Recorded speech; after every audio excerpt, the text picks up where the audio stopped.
Hello and welcome to the latest edition of On the Whistle. You're very lucky that you're actually getting this video because someone did just try to eject us from the stadium. Yeah, Phil had to pull that. I'm from the Sunderland Echo Club. I just sat in silence, obviously. So yeah, I mean, some of you might be thinking, what a great shame that you weren't removed. But anyway, we're here. Maybe we'll post the bloopers of that. Yeah, so we'll crack straight on with it. Listen, a really strange place to be tonight, I think, in the sense that it's 5 defeats in a row. That is clearly a long way short of acceptable for Sunderland at this level. It's kind of inexcusable, really, and yet it's a game that leaves you with slightly mixed emotions because there are a lot of key players missing at the moment, and in the second half against a very good Leicester side, there was a lot of positives in the display. They were really tenacious, they did push Leicester back, but I suppose you have also got to acknowledge that they didn't really carve out any chances. Again, it was long-range efforts, it was occasionally set pieces, so I feel like there were some positives for us to take from that, but ultimately, you know, the issues why Sunderland have fallen completely off the playoff pace were there again. Yeah, I think attitude and application in the second half, very good. That's good to see, especially for a team who've lost so many on the bounce. They didn't really play like a team that had lost that many on the bounce in the second half, which I think is good, because sometimes when a team's in such bad form, the whole confidence goes, the whole shape goes, everything goes, and you can see it and you can smell it. For me, it was positive that there's still something there. But as you say, you can't hide from the fact that without Clark, they don't look like scoring, and the centre-forward options aren't good enough, and there's just a lot lacking in the final third. And how many times are we going to say that this season? Probably another 12 or however many games are left. Even in the spells where they're playing well, even when in the spells they're playing well, it's quite hard to see where the goal is actually going to come from, and that's a huge worry. You know, Sunderland's big shout towards the end of the game was Dan Ballard, the centre back, running through on goal. And if we'd had a couple of those runs maybe in the first half, but then it's the chicken and the egg, isn't it? Because does Hamir get enough service? Does he make the right runs? Are Sunderland's attackers confident enough in him? Is the team cohesion there?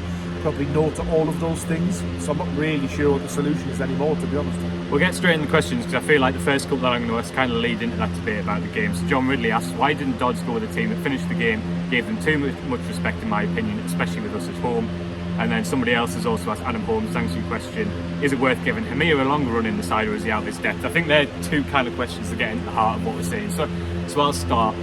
I like the idea of trying to give a striker a run. I think like everybody else, it feels really frustrating when you just chop and change and you feel like these lads deserve an opportunity to at least sort of show us what they're all about over a longer run. I also think at the moment, like, Louis Hamir doesn't look to me ready to impact championship games. I think what we saw in pre-season in flashes and what we hear about in training is that he's a good finisher and that he's someone who can score you a goal, but at the moment this side isn't in a position where it's creating lots of chances for a striker in the box, and away from that I just don't feel like he's involved enough. Whereas I feel like, at least with Rooston, although the connection's not always there with his teammates, you do get a lot of running from him, and at least that sort of gives you something. So for me, I like the idea of trying to give a player a run, but it just feels like Louis Hamir isn't quite the answer at the moment. And just going to John's initial point, I did think the first 20-25 minutes was really poor. It was another example like the Swansea game where either the players weren't executing the game plan or they really didn't understand what their roles were, and there was just so much space. And that's so frustrating. Leicester was so good in that first the movement of the ball was a bit like Swansea, to be fair. You know, they showed a lot of quality, but the number 10 was just so fast. I think he's got 10 goals this season. Jamie Vardy for 37 had pace, and I actually thought, oh my god, this could be a real Tonkin. But credit to him. Just on Hamir though, I'm not sure we played to his strengths, but I'm also not sure what his strengths are yet. He's still developing in front of our eyes. He was making runs today, but then his body language, he was visibly getting upset that he wasn't being found. Sunderland weren't looking for them.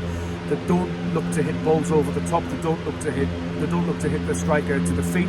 They don't play in behind, which is where Rooston struggles as well. I think when he comes on, he makes a lot of good runs, but Sunderland don't play in behind. It's almost like we've gotten so used to playing without a striker over, a season and a half, that when there is one on the pitch, everyone's a bit at a loss to what to do. Yeah, I do think it goes. In terms of that cohesion, I do agree, but I think it goes both ways. Though I think ultimately you've got to show the players in defence and midfield that if they give the ball to you, you're going to make it. You're going to make it stick. And I do think that's a little bit of an issue. I do agree with you. So hopefully we've kind of agreed with those. I did think it was a really disappointing seeing them start the game so neatly. But then especially with the way the team is at the moment, it's like you can't give teams a head start because there's not enough firepower and goals in the team. So that was as much as I think they deserve some credit for the second half. I think you've also got to say that the start was really, really poor. And ultimately, although Leicester didn't offer a lot in the second half, they didn't have to because they already had. It's really interesting, just quickly on that striker situation, really interesting, because I've said we need to go with one, we need to pick one and stay with him. I would have liked that to have been Bruce, and it hasn't been. Now, I don't really want to go back on my word and say that Hermé should be dropped after 2 games, because I still think Sunderland need to pick a striker, but for me, he just didn't offer enough. Yeah, I think that's fair. Okay, we've got one from Ollie here, says, who are you impressed with, / not so impressed with tonight, and looking ahead to Saturday, should Dodds be making further changes? Well, I think if there was 2 positives tonight, one is obviously Chris Rigg, who was a few straight passes early on, but he's 16 playing against Leicester City. I didn't think he played with any fear. He gets about the pitch, his quality on the ball is good, he's got so much. I thought he caused Leicester a lot of problems in the second half. I think they'll have been, I'm not criticising the decision to take him off, he's 16, he's never started a championship game, but I think Leicester would have been relieved to see him go off. The biggest compliment I can give Chris Rigg in that second half was that my thought was just give him the ball, which is an extraordinary thing to say about a 16-year-old playing out of position actually off the right, although he can play there. He's more of a midfield player against a Premier League team in Wales. Yeah, I think you've got to be careful with him. I think it's important we don't go like he has to play every minute of every game because he's 16, and we've talked so much about burnout and stuff with other players. But I do think if you can get Chris Rigg in the starting lineup, given where the season is now, you have to do it. If it's if you can do it while looking after him, I think you absolutely have to do it. And you have to do it as well to potentially try and keep him as well, because there's going to be a lot of interest in him. We know there's a lot of interest in him. He wants to play. That's why he's still here. He could be anywhere, and he's here because he wants to play games. The other one player I wanted to mention was because I brought him up in the pre-match press conference yesterday. I've spoken about him on the podcast. Can't understand why Adil Al-Shish wasn't getting more opportunities, given how poor Sunderland being in the final third. In fairness, Dodds said yesterday, kind of implied that his concentration and focus behind the scenes hadn't been great, that it improved, and that's why he gave an opportunity. Look, for me, all right, he hasn't got a goal or an assist there, but he's got so much energy, always looking forward. His set pieces where he is comfortably the best set piece taker outside of Pritchard at the club. Yeah, that's what I mean. Since Pritchard took over, but that has been a huge loss since Pritchard went. It's been a massive loss since Pritchard went. So can we please get more minutes for Al-Shish? Having Ekbar on corners in the first half and the majority of the second half, Sunderland didn't look a threat. Yeah, I think the game really changed when Al-Shish came on, and I think he deserves some credit for that, and hopefully a start in the near future. So we're just going to go with 1 or 2 more. We've got one here asked about, with the number of losses, would Dodds be at risk of getting sacked? Surely is part of the problem.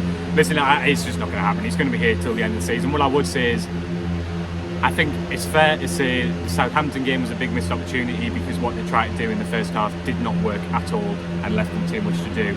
I do think I have some sympathy with Dodds in that the list of players he's had absent is really, really significant.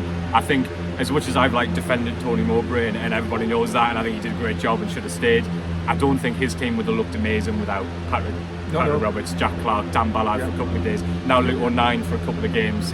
So I do have a lot of sympathy with Dodds, and he's not above criticism, and that's another game where the team he picked didn't work at first and looked a bit muddled and ultimately left him too much to do in the game. But I think he's going to be here, the players like him, he's a good communicator, and hopefully he can build on that second half and turn things around a bit and at least send some other bit. He mentioned the sort of bad luck to do, didn't he? That he can't really catch a break. He seemed good that Luke O'Nien was going to be out for the 2 games. That would be the captain, but he has had to put up with a lot. I can't imagine it's been a particularly enjoyable period of his career with Mowbray leaving, Bale coming in. He's been in the hot seat, out the hot seat, then he's working with a new man, and it's all of the noise surrounding the club. It can't be easy, but I don't think he's going anywhere. No, and it's difficult. You feel it feels wrong to always be positive because Sunderland should never be losing 5 games at this level, and it's just not good enough. But I just feel like with the team at the moment, I think there's reasons for it, and I think to be fair, most people would agree. That means that when you oh my word, my seat has just collapsed. That was an absolutely sensational catch. You showed your cricket prowess there, to be fair. That was wonderful. Sorry, just taking a moment there. What was I saying? I think that ultimately when we assess what's gone wrong has gone wrong. That's what's gone wrong. Yeah, Sunderland, please don't bill me for that seat. It's not my fault. But yeah, I think that I'm reluctant to criticise the players or the current interim head coach too much at the moment. Both, don't you? Yeah, I think so. Which is a whole different thing. We're seeing the squad depth, I think, late there. There we go. I'm going to put my hand on this seat just for sure. Last question. Yeah, the last question is from Tony. Tony, thanks for sending your question and for watching again. How do we close the gulf in class without Premiership money? It's a huge question, but I thought it was a really good one because we have to be fair when we talk about Sunderland, especially this team, going back to what I was before. Leicester's bench strength was an absolute joke. Yeah. Bringing on Iheanacho and James Justin in the last, in Dealey, I mean, that is ridiculous, and it is a huge challenge. And Iheanacho couldn't even get into their last squad, by the way. The last squad he couldn't get into. Unbelievable. Insane. So I'm going to do probably a full column on this, Tony, because I think it's such a good question, but I'll give you my brief thoughts.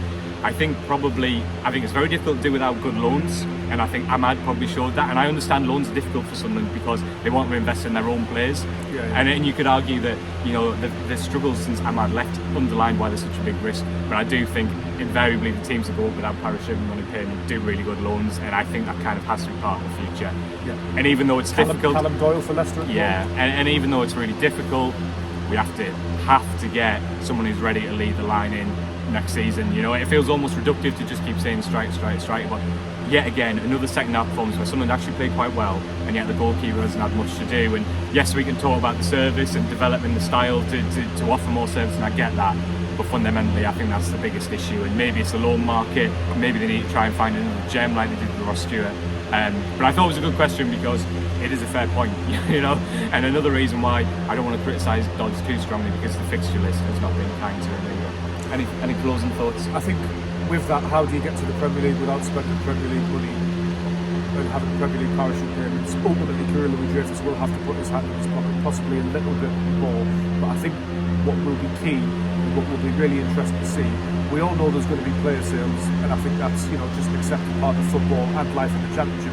It's how that money is then invested. Because the Ross Stewart money, some of these players might come good, but in terms of here and now, helping the squad here and now, back in the summer, it hasn't really panned out as we would have hoped. So I think that money needs to be, to coin a phrase, spent on oven-ready players more so. Everyone's still fine building for the future, buying young talent, all of that, but we do need some players that can go in the summer, I think. I agree with that. It's a big moment in terms of if that significant Jack Clark or anybody else, you know, sale happens, and that part of the reason sports is probably a bit concerned at the moment is, like you say, is that the Stewart money so far hasn't yielded success, and I think that's maybe the answer we think, Tony, is although, you know, we want something to be sustainable and sensible and not potentially leave themselves with future sort of big financial liabilities, but, you know, I think maybe that bigger investment that comes in from a player sale is an opportunity to slightly tweak what they do and find a bit of a better balance, because, you know, you can't knock that they've identified some really good players since they came in, but ultimately these 5 games have really exposed the squad depth, I think. Lack of experience. I think so. So listen, thank you very much. That was a challenging edition of On the Whistle. I'm going to post some bloopers from that. But we are still here, and we managed to get through it. I think I speak for me and James, we really enjoyed doing these. It's been like, the engagement has been like really good, positive or negative comments, and we're really enjoying doing so. Please keep sending your questions in, and we'll keep doing it. Also, if you've got any other video ideas, stuff you'd like to see us do or talk about, please get in touch as well, because, like I say, it's a lot of fun doing it when you send your questions in. So thanks again, and I'm going to manifest we'll be back on Saturday after 3 points with a playoff charge back on. Fingers crossed.